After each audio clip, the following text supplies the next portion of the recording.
Assalamualaikum warahmatullahi wabarakatuh. Sekarang kita akan belajar tentang himpunan. Nah, sebelumnya perkenalkan, saya Zilpana Pavujia dari jurusan Pendidikan Matematika Universitas Siliwangi. Nah, yang akan kita bahas di bab himpunan ini adalah, kita lihat di slide. Yang pertama, mengenai pengertian dari himpunan. Lalu, cara menyatakan himpunan. Dan yang terakhir adalah jenis-jenis himpunan. Nah, sebelum kita memulai masuk ke materi yang pertama, yaitu mengenai pengertian himpunan, di sini saya akan menampilkan quotes dari salah satu matematikawan ya untuk menambah motivasi bagi kalian semua untuk belajar matematika. Di sini beliau mengatakan, "Mathematics is a place where you can do things which you can't do in the real world." Jadi, matematika adalah tempat di mana kamu bisa melakukan sesuatu yang tidak bisa kamu lakukan di dunia nyata. Nah, maksudnya itu gimana? Nah, kalian mungkin udah gak asing lagi kan kalau matematika itu identik dengan yang namanya angka. Nah, angka ini sebenarnya kan sesuatu yang abstrak, yang di dunia nyata itu ya mana wujud angka, gak ada kan. Yang kita tahu cuma simbol-simbol angka doang. Nah, di matematika ini kita akan terbiasa mengotak-atik angka, sesuatu yang sebenarnya di dunia nyata itu gak bisa kita lakuin gitu, karena objeknya itu gak terlalu nyata, tapi bisa kita aplikasikan dalam kehidupan sehari-hari. Tapi si konsepnya ini adalah sesuatu yang abstrak sebenarnya. Nah, itu adalah keistimewaan dari matematika. Jadi ayo belajar matematika dong. Nah, sekarang kita masuk ke materi ya. Yang pertama mengenai pengertian dari himpunan. Nah, apa itu himpunan? Ada yang tahu gak? Nah, mungkin kalian pernah dengar kan himpunan mahasiswa, himpunan masyarakat, apalagi himpunan itu kayak kumpulan-kumpulan gitu kan ya identiknya. Nah, di sini himpunan adalah kumpulan objek yang terdefinisi dengan jelas. Nah, ingat syaratnya adalah terdefinisi dengan jelas. Maksudnya itu kayak gimana yang terdefinisi dengan jelas? Nah, kita lihat di contohnya di bawah ada kelompok anak tinggi. Ini bukan termasuk himpunan. Loh, kenapa? Kan ada kata kelompok. Tapi kenapa coba? Karena tidak terdefinisi dengan jelas. Kenapa tidak terdefinisi? Nah, bandingkan dengan kalimat yang kedua yang termasuk ke dalam himpunan. Kelompok anak dengan tinggi di atas 180. Nah, jadi di kalimat pertama, tingginya itu kan relatif. Kita gak tahu tinggi yang mana tuh yang dimaksud ke dalam kelompok itu. Nah, misal kamu tingginya 180, adik kamu itu 100 cm. Terus kamu punya lagi adik paling kecil, masih bayi, tingginya 40. Nah, kalau kamu dibandingin sama adik kamu yang 100 cm itu, kamu lebih tinggi. Nah, tapi ketika adik kamu dibandingin dengan yang bayi, kan lebih tinggi adik kamu. Nah, jadi kita gak tahu tinggi yang mana batasannya gitu. Nah, jadi di dalam himpunan kita harus kumpulan objek itu tuh harus terdefinisi, kalau kata bahasa Sunda harus puguh gitu, harus ada syaratnya. Misal di sini di kalimat yang kedua, kelompok anak dengan tinggi di atas 180. Nah, kan ini jelas ya, tingginya itu di atas 180. Nah, berarti yang di bawah 180 gak masuk ke kelompok ini gitu. Jadi sebuah himpunan harus mempunyai kejelasan. Nah, terus yang selanjutnya adalah objek yang dimuat dalam himpunan disebut anggota himpunan atau elemen. Ingat, elemen. Oke, next, notasi himpunan. Nah, himpunan biasa dinyatakan dalam huruf kapital. Jadi misal himpunan A, nah kita nulisnya himpunan A, A-nya ditulis kapital. Terus untuk notasi keanggotaannya, untuk notasi anggota dilambangkan dengan E, kayak huruf E gitu, lihat di gambar. Nah, kalau bukan anggota berarti yang E-nya dicoret. Terus anggota ditulis di antara kurung kurawal. Nah, lihat di gambar itu kurung kurawal itu yang kayak gitu. Nah, nanti ada contohnya ya. Terus banyak anggota himpunan dinyatakan dalam N dalam kurung A kapital. Nah, ini adalah notasi dari banyak anggota. Oke, selanjutnya cara menyatakan himpunan. Apa aja? Yang pertama, secara tabulasi. Tabulasi itu jadi penyebutan anggota-anggota himpunan tersebut, disebutkan secara langsung gitu. Misal di sini A beranggotakan 1, 2, 3, 4, 5. Nah, jadi di dalam kurung awal, nah lihat ini penulisannya. Jadi si anggota-anggotanya itu ada di dalam kurung awal. Tuh.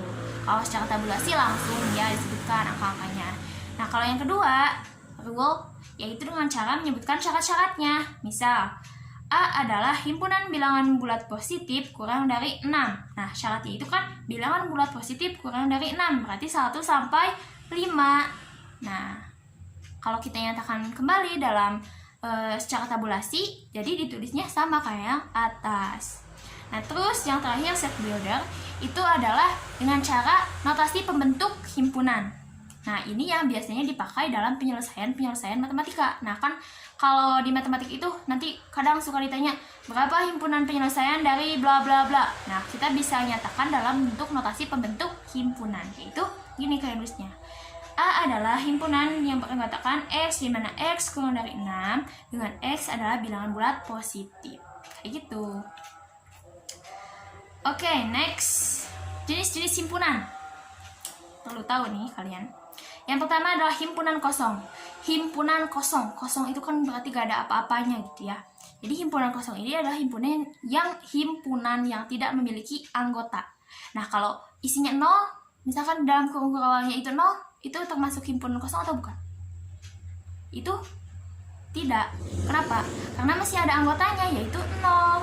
Nah, jadi himpunan kosong itu adalah himpunan yang gak ada sama sekali di dalamnya itu gak ada angka atau apapun gitu, anggota-anggotanya gak ada. Jadi cuma kurung awal aja doang, isinya itu gak ada apa-apanya.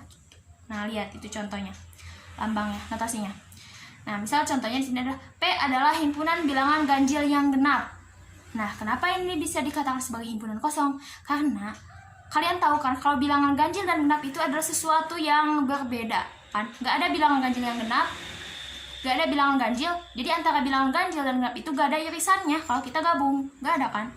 Misal ganjil itu 1, 3, 5 dan seterusnya, genap itu 2, 4, 6 dan seterusnya, kan gak ada yang sama. Nah, jadi ini bisa dinyatakan sebagai himpunan kosong.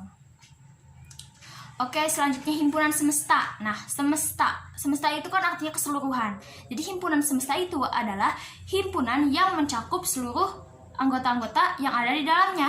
Jadi misal nih, lihat contoh. Lambangnya itu S besar ya, itu adalah himpunan semesta. Misal di sini, A itu anggotanya 2, 4, 6 dan 8. Dan B itu anggotanya kurang dari 8, berarti 1 sampai 7. Nah, berapa himpunan semestanya? Di sini himpunan semestanya disebutkan sebagai X kurang dari 10. Loh, kan di antara tadi himpunan A sama B itu gak ada angka 10, gak ada angka 9 juga. Maksudnya gak ada angka 9 kan, 10-nya emang gak kebawa ya, gak ada angka 9. Loh, ini kenapa jadi masuk ke dalam himpunan semesta? Nah, jadi himpunan semesta itu gak cuma himpunan-himpunan yang ada yang punya, jadi kayak ada bulatan. Nanti kan kalau gambar diagram pen itu ada bulatan-bulatan gitu ya. Nah, jadi himpunan semesta itu gak melulu yang ada di dalam bulatan itu, bisa juga yang ada di luar atau disebut dengan komplement. Nanti kita akan bahas yang itu ya. Oke, next, himpunan bagian. Himpunan bagian, misal A merupakan himpunan bagian dari B. Nah, A bisa dikatakan himpunan bagian jika si A tersebut dimuat dalam B. Bisa dilihat di gambar kan? Jadi si bulatan A itu ada di dalam B. Nah, itu dikatakan sebagai himpunan bagian. Nah, namun A dan B boleh jadi merupakan himpunan yang sama. Maksud himpunan yang sama adalah himpunan yang anggotanya sama persis gitu. Nah, bisa lihat di contoh. Itu adalah contohnya. A itu anggotanya 1, 2, 3. B itu 1, 2, 3, 4. Nah, kan anggota si A itu sama ya. Semuanya sama yang B. Nah, berarti si A itu ada di dalam B. Tuh. Jadi, nah ini lambang dari himpunan bagian. Jadi kayak huruf C tapi agak pendek. Agak lebar gitu ujungnya. Terus, himpunan terhingga. Nah, mungkin kalian asing himpunan terhingga gitu, kadang baru dengar. Saya juga pas itu baru dengar, kok ada gitu himpunan terhingga. Ternyata ada dibahas gitu. Himpunan terhingga adalah himpunan yang jumlah anggotanya terhingga. Jadi bisa disebutkan berapa jumlah anggotanya. Nah, ingat, himpunan terhingga adalah yang jumlah anggotanya jelas gitu, ada berapa. Nah, misal di sini X kurang dari 10 berarti 1 sampai 9 karena syaratnya bilangan asli. Nah, 19 ini kan berarti ada 9 anggota. Nah, ini disebut sebagai himpunan terhingga karena anggotanya ada, bisa dijumlahkan, bisa dihitung gitu maksudnya, ada 9. Nah, kalau himpunan tak terhingga bedanya adalah himpunan yang jumlah anggotanya tidak bisa dinyatakan ada berapa gitu. Misal di sini contohnya 16, 17, 18, 19 dan seterusnya. Nah, itu jadi himpunan tak terhingga itu dinyatakan dalam titik-titik gitu. Kalau ada anggotanya ini terus ada titik-titik. Nah, itu berarti himpunan yang tak terhingga karena kita gak tahu jumlah anggotanya itu berapa kan, dan seterusnya itu banyak. Gak tahu kan berapa. 20, 21, 22 kalau di sini. Juga tahu sampai mana juga. Gitu. Nah, terus yang selanjutnya ada himpunan terbilang. Nah, kalau tadi himpunan terhingga dilihat dari jumlah anggotanya, nah di sini himpunan terbilang dilihat dari anggota himpunannya bisa dinyatakan atau enggak. Nah, misal di sini ada anggotanya 1, 2, 3, yang A, yang B itu 1, 2, 3 dan seterusnya. Nah, ini masih bisa dinyatakan kan. Jadi kalau misal yang contoh yang himpunan A itu sudah pasti ya bisa ditunjukkan. Nah, yang B juga bisa ditunjukkan kan. Kalau kita lihat bedanya itu 1, 1. Jadi kemungkinan yang dan seterusnya itu adalah 4, 5, 6 dan seterusnya. Jadi bisa dilihat gitu berapa aja. Nah, sedangkan himpunan tak terbilang yang anggotanya itu gak tahu berapa gitu. Gak tahu apa aja, bukan gak tahu berapa. Gak tahu apa aja kalau di himpunan terbilang tak terbilang. Nah, misal di sini adalah X adalah angka antara 2 sama 3. Kan 2 sama 3 itu banyak ya desimal. Desimal itu kan angka di belakang komanya itu gak tahu berapa. Misalkan 2,1, 2,11, 2,111111 dan seterusnya. Nah, kita gak bisa menyatakan anggotanya itu apa aja gitu di sini. Nah, itu adalah himpunan tak terbilang. Oke, next. Himpunan terbatas adalah himpunan yang memiliki batas. Jadi batasnya itu jelas. Misalnya di sini X antara 0 sampai 3, berarti batas bawahnya 0, batas atasnya 3. Nah, jadi jelas batasnya berapa. Nah, kalau tak terbatas tentunya nggak ada batasnya. Misal di sini adalah X di mana X negatif tak terhingga sampai tak terhingga. Nah, kita nggak tahu kan tak terhingga itu sampai mana. Oke. Nah, untuk materi cukup sekian. Sekarang kita latihan soal. Oke. Nah, di sini diketahui P adalah bilangan genap kurang dari 10. Maka N dalam kurung P apa tuh? Banyak anggota P. Nah, bilangan genap kurang dari 10 berapa aja coba?